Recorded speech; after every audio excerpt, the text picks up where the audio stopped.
Ayan. Andito tayo sa Balungaw, Pangasinan. Ayan. Mountain view.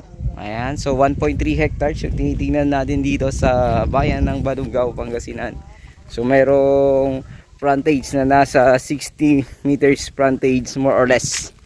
So may kubo. Ayan. Kubo. Ayan. Kubo. So frontage along Barangay Cemented Road. So kapitbahay mismo yung nagsasaka o caretaker dito. So ayan, ang sukat 1.3 hectares. Ayan, may kasama na tayong buyer. So papatignan natin. Ayan yung Barangay Cemented Road. So may Iglesia ni Cristo dyan. So ayan, nasa 60 meters frontage hanggang dun sa dulo. Ayan, tapos boundary niya yan, yung bakod na sa may mangga. May deep well na rin siya. Sa may tanim na mani, tanim na mga ano ba to, talong. Ayan, talong, may talong. So yan yung boundary niya, yung sa may mga ano, bakod. So dito sa part na ito, rice land. Ayan, mayroon siyang rice land. Mayroong ano dito, may concrete post na bakod. Tapos kunting ano, mountain view, kuya. Hindi overlooking. Ayan, so overlooking mountain view. So may mountain view siya. So yun, hanggang doon mayroon siyang isang mangga na hindi native. So ayan, napakaluwang din pala nito. Ang luwang. Ayan, pwede kang magpagawa ng fish pond, kasali doon hanggang doon sa may sampalok na yan. Tapos yan, nagtipid sa bakod. Nagtipid sa bakod mga sir. Ayan. So ayun, ulitin ko, ito ay bayan ng Balungaw, Pangasinan. May sukat na 1.3. So ayun yung bundok. Ayan, bundok po yan. So yung property, ayan. So makikita nyo, ayan po siya. So wala siyang masyadong tanim, kubo lang yung laman.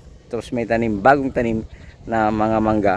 At ang price nga lang nito ay 3 million. So 3 million, tanungin natin kung anong sagot nila sa 3 million. So ayun, ito yung property. Napakaganda. So title to, seller name. So pangalan naman ng ating seller, kaya wala pong magiging problema. So ayan, kung magustuhan ng buyer natin, at least magustuhan nila. At least i-upload ko rin. Pag hindi nila magustuhan, eh di may chance po na pwede nyong mabili ito. So napakaganda ng property. Ang ganda nito. So, malinis na malinis yung area. Hindi siya ano, kasi sasakahin ito eh. So mayroon din pala siyang pepper tree at mangga lang sa likod nga lang. Yun. So ayun, muli, ito pong yung lingkod, Agent Joel. Sana magustuhan nyo po ito. Pakitawagan nyo po ako agad sa aking numero nakalagay sa aking screen at sa aking Facebook account. Nakalagay din po sa aking screen. Ayun, muli, maraming salamat. Don't forget to like and share and subscribe. Thank you so much. God bless you all. Ayan, napakaluwang ng property. Ayan, hanggang doon pa pala yan. Doon pa pala.